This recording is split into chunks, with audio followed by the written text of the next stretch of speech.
சிவப்பிரியன், இந்த மாதிரியான ஒரு சூழல்ல கடந்த ஒரு வருட காலமா தொடர்ந்து சர்ச்சைகள்ல சிக்கிக்கிட்டு இருக்காரு இளங்கோவன். இந்த சூழல்ல இப்போ டெல்லிக்கு முகாமிட்டிருக்கிறார். இந்த நேரத்துல பார்க்கும்போது விஜயதாரணியும் அங்க டெல்லியில முகாமிட்டிருக்கிறாங்க. அது பற்றியான நிகழ்வுகளை சொல்லுங்க. அதாவது பனிமலர், நீங்கள் குறிப்பிட்டது போல சர்ச்சையையும் இளங்கோவனையும் பிரிக்க முடியாது என்றுதான் அனைவரும் கூறுகிறார்கள். இந்த விஷயத்தில் காங்கிரஸ் கட்சியின் தரப்பினர் கூறுவது என்னவென்றால், நான் ஒரு சில முக்கிய மகிழா காங்கிரஸ் தலைவர்கள் மற்றும் காங்கிரஸ் தலைவர்களிடம் பேச நேர்ந்தது.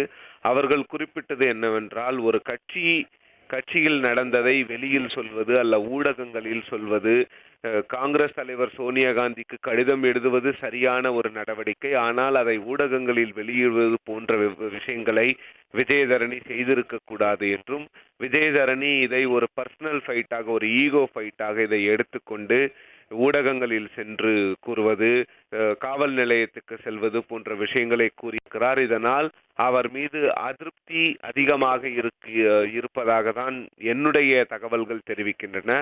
அது மட்டுமல்லாமல் தன்மேல் எந்த தவறும் இல்லை, நான் எந்த தவறும் செய்யவில்லை, நான் விஜயதரணியை அவதூறாக பேசவில்லை என்று தன்னுடைய நிலைமையை சொல்லவே இளங்கோவன் இங்கு வந்திருப்பதாகவும் கூறப்படுகிறது.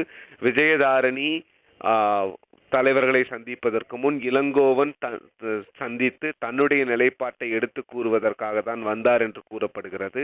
அதன்படிதான் இன்றும் நடந்திருக்கிறது. விஜயதாரணி நேற்று இரவு ஷோபா ஓசாவை சந்தித்து பேசினார். அதன் பிறகு இன்று காங்கிரஸ் கட்சி அலுவலகத்தில் இளங்கோவன் அவர்கள் சந்தித்து பேசி வருகிறார். இதன் பிறகு மீண்டும் ஷோபா ஓசாவை விஜயதரணி சந்திப்பார் என்று எதிர்பார்க்கப்படுகிறது. இந்த விஷயங்களில் காங்கிரஸ் தலைமை மேலிடம் தலையிடாது என்றுதான் இப்போதைக்கு தகவல் தெரிவிக்கிறது. இருவரும் பரஸ்பரம் பேசிக்கொண்டு இந்த விஷயத்தை முடித்துக் கொள்ள வேண்டும் என்று ஷோபா ஓசா அவர்கள் இருவருக்கும் அறிவுரை கூறுவார் என்றுதான் எதிர்பார்க்கப்படுகிறது.